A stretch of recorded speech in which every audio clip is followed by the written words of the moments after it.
Welcome back to Wrestle Capsule, and if you're new here, welcome. Glad to have you. Today we're going to be talking about Wednesday Night Dynamite. So I'm not going to be reviewing the entire show.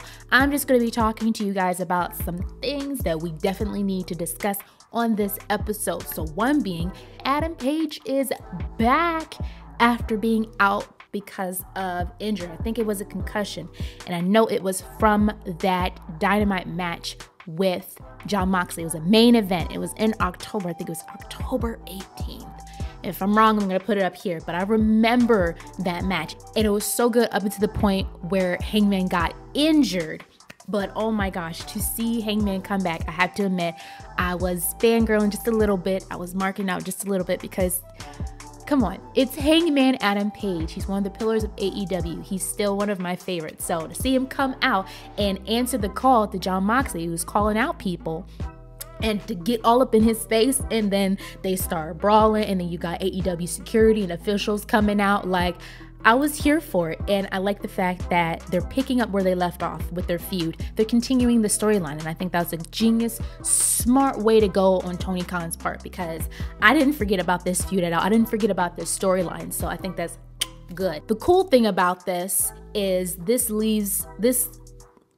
opens up opportunities for MJF to be feuding with somebody else, because I mean, based off what happened with the whole William Regal and then Bryan Danielson coming out, being the only one to come out for William Regal, I have a feeling that's going that way, but I don't want to get into that yet. I just want to focus on Hangman Adam Page and Jon Moxley. So with these two, even after them having that brawl out on ringside and the ramp and the ring and all that stuff like that, they get backstage and we're thinking it's done, and they see each other and they start brawling again, and then you gotta have more officials and security break them up. So that was pretty dope. And I don't know if I've mentioned this on my show, probably have. I love when a show starts with a brawl, like a random brawl, or at the end like a cliffhanger. That is just one of those things in pro wrestling that just gets me going. So this new AEW World Championship, unacceptable!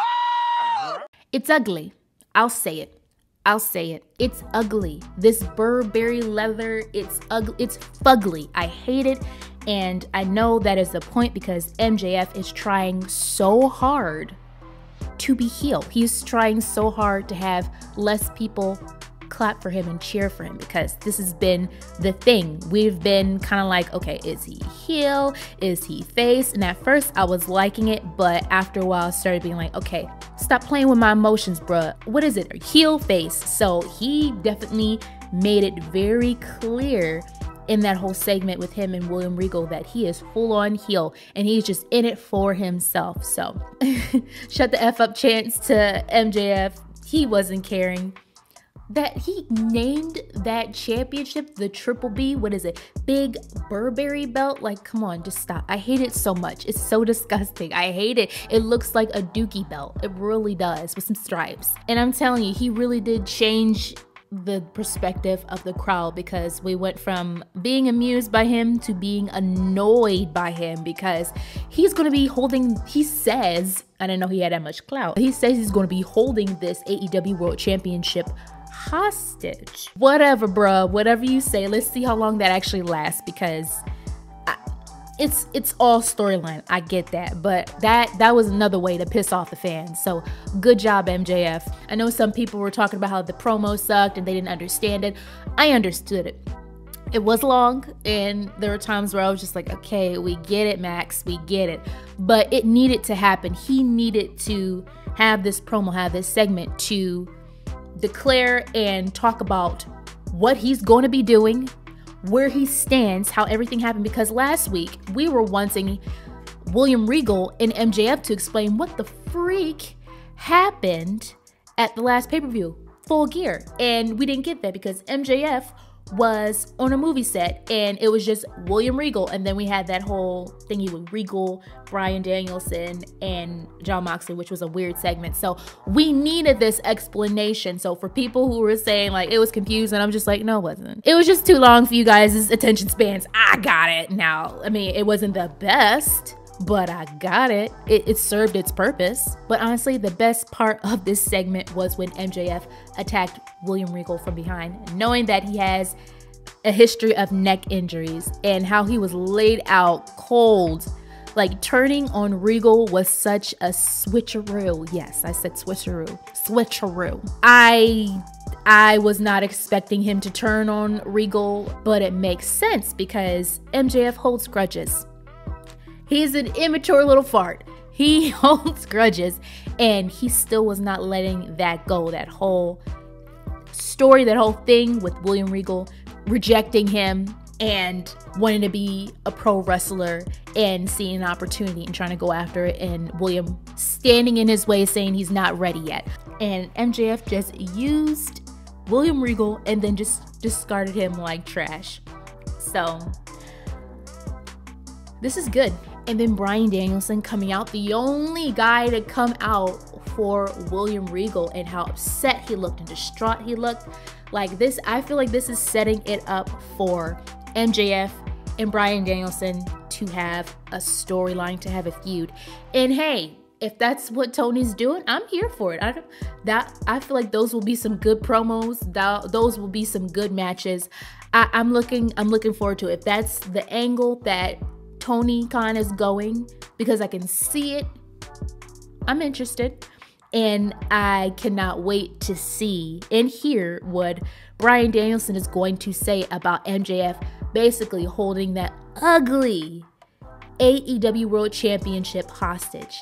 And it's so interesting because when Bryan Danielson was Daniel Bryan back in WWE and he went heel and he had Eric Rowan by his side, I remember this as clear as day, and he had that weird looking Earth WWE Championship with like wood and all the rocks and all that stuff like that. Like, even with that, it's such a parallel to what MJF is doing with this AEW World Championship, making it all ugly Burberry doo-doo looking thing. Like, I see this is gonna be good. I feel like this is gonna be a good way to go. I forgot to mention that there's been rumors going around saying that William Regal is going to be leaving AEW to go to WWE very soon. So that whole segment with him and MJF hitting Regal in the back of his neck and severing that tide and betraying him and stabbing him in the back, all that stuff for the AEW World Championship, using him and then discarding him. That makes so much more sense, because now it's looking like William Regal is going to be going back to WWE and returning to a backstage role. So this hasn't been like made official by WWE or AEW. Like, there hasn't been like a official formal statement coming out, but there's rumors rumbling around. If this is true that William Regal is going to be going back to WWE, where is his place going to be?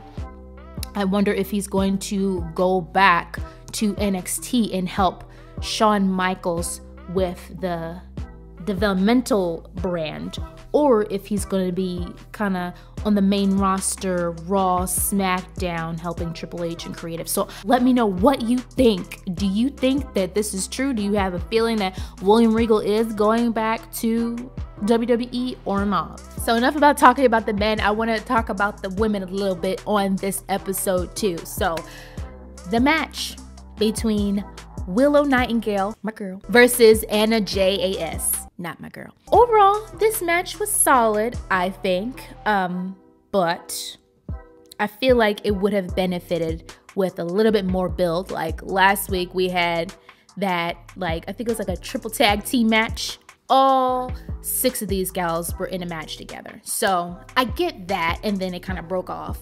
But I feel like there should have been a better build than just, hey, Willow Nightingale and Anna JAS finna have a match on Dynamite. Like, I feel like it could have been something different. Maybe it could have been something like backstage, like they did last time. At least last week they had like a backstage segment to kind of set up everything, to be like, who is the best tag team? You know, like, I feel like that would have done well for Willow and Anna. Willow Nightingale is so over with the fans. She really is. And I really hope that means that Tony is going to allow Willow to go up the ranks in the AEW women's division. And I hope that Tony continues to build her.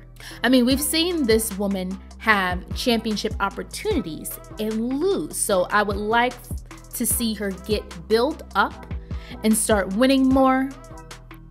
Even have her on the mic, show a little, you know what I'm saying? Like, I know she's a face and she is so powerful, and like, she's just one of my favorite. This is not gonna be the Willow Nightingale episode, okay? But I'm happy that Willow did win. She won with a Dr. Bomb on Anna JAS and pinned for the 1, 2, 3. So let me just move on. But yeah, you guys already know I like Willow. That was cool. So overall, the match was cool. It was. Even though I don't like Anna JAS and she gets on my nerves, it was cool. The only thing is that I feel like this match got overshadowed by Ruby Soho coming back. But I am happy that Ruby Soho is back. I feel like this Dynamite was about people who were injured coming back. That's what it feels like. You got Hangman and Page coming back from having a concussion. And then you got Ruby Soho coming back from having a freaking broken nose when she had, I think it was that mixed tag team match, the all-out buy-in match between Sammy Guevara and Tay Mello versus Ruby Soho and Ortiz when they were teamed up. By the way, I love that match. Minus the fact that, you know, Mello need the F out of Ruby Soho's nose and she had to get surgery. But besides that, that was a good match. But yeah, her coming back, I missed the girl so much.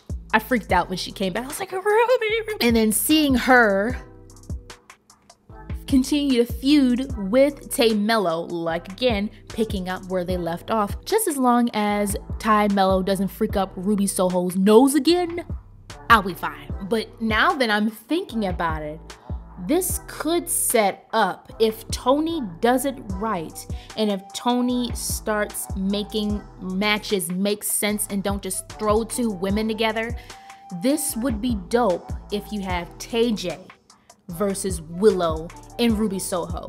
I hope that's set up.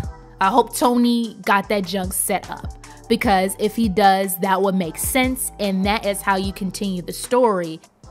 So guys, let me know what you think about the topics that I've talked about today. And then even if there's other stuff that I did not mention in this episode in regards to Dynamite that you want to talk about, do not forget to leave your comments below. Don't forget to like, comment, and subscribe for more episodes. Thank you guys so much for watching. Stay tuned. I'm going to be doing a SmackDown episode. You guys will probably get it. You'll get it. Probably super early Saturday morning, you guys. Like in the wee hours of the morning, you'll get it. Signing off. Bye.